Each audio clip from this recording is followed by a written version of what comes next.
What's up everybody, welcome back to OWC News. This is the show where we talk about the most important OWC news that happened during the week. Today we have a bunch of interesting stuff to talk about, like for example Peppy's opinion on Akolibeds 1.7k PP play, a recent controversy that happened related to MREX Grandmaster Cup and the USA OWC roster, some other important stuff and a lot more. So if you want to stay updated with the latest OWC news, then be sure to subscribe to my channel. We are getting really close to 15,000 subscribers and I want to hit that by the end of the month, so your support would really mean a lot. So we all know who Peppy is. For those of you that somehow don't know, he is literally the creator of the game that we are playing, which is OWC, and he's currently busy with working on OWC Laser, which is going to be the next major update for OWC. OWC Laser does have a lot of interesting stuff, so if you want to see a video on that, then be sure to let me know down in the comments. But you're probably interested as to what Peppy, the creator of OWC, has said about the 1.7k PP play that Akolibeds has recently said, which is the current PP record to this day. Now you might be thinking he will either maybe critique that it's a bit overweighted, or maybe he will just congratulate him and say that it's a really good play. However, Peppy's opinion on the PP record is completely different from what a lot of people were thinking about. He simply only stated this: players which pause are silly, so I think it's silly, tell him to play properly. So there you have it. Peppy thinks that the play itself is silly because he paused mid-play. However, there's a decent amount of people that didn't really like the response from Peppy, since he's the person that added the ability to pause mid-play, and yet he's the one to complain about it being a feature. What's your opinion on this whole thing? Let me know down in the comments. Is pausing okay to do mid-play or isn't? What's not okay though is this recent controversy, which I'll have to give you a bit of context before we get into the whole thing. So on October 7th, 2023, Decaten announced the USA OWC roster for 2023. This roster includes players like Vaxi, Rectagon, Decaten himself,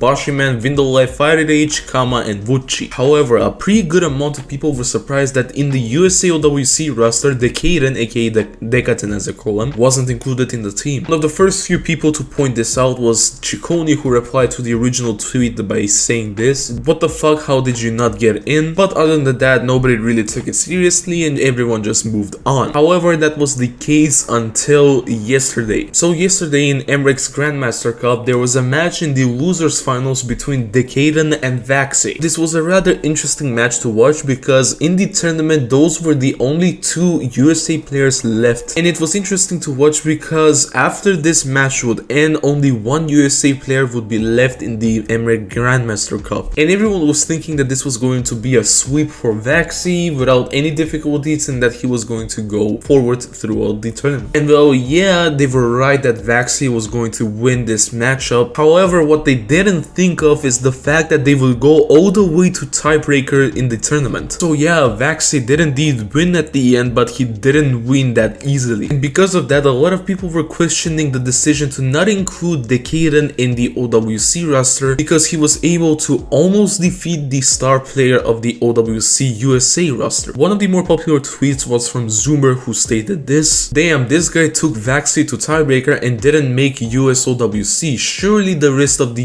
US OWC team must be goated then." And well, let's just say that 99% of the replies to this tweet was this picture right here, which isn't really a surprise. I did make an open discussion thread about this whole situation in my Discord server, and people were saying that it's a very questionable decision to include Kama and Vucci in the USA OWC team, considering the fact that in the qualifiers for the OWC USA roster, Decaten managed to get 6th place. Some people were even saying that including Fire Rage in this team would be pretty questionable as well, because although he is known as a pretty good tournament, he might not be as good as he was before. Again, these are not my opinions, these are opinions from other people, so let that sink in. But what's your opinion on this whole situation? Do you think that Decaten should have been included in the OWC team, or maybe the other replacements would have been better? Other very important news that happened this week: the artist by the name of Panda Eyes played also for the first time ever. The player by the name of Siru recently changed their username to this. FGSky started grinding also again, and now he's back to 2 digits. Floro has officially changed their username to Flari, and for some reason someone is holding hostage to that username and also and is asking for $175 to give it to someone. Sotarks has unprivated his compilation videos and now you can watch them again. And my angel aosora has changed their username once again, which is another $100 spent on that. It should be everything for this week. A few hours after this this video is uploaded, I will live stream here on YouTube together with Willy, and we're going to do a podcast episode of the B Talk podcast, so you do not want to miss this. Stay tuned. But yeah, that's it. Thank you for watching. See you in the next one. Bye bye.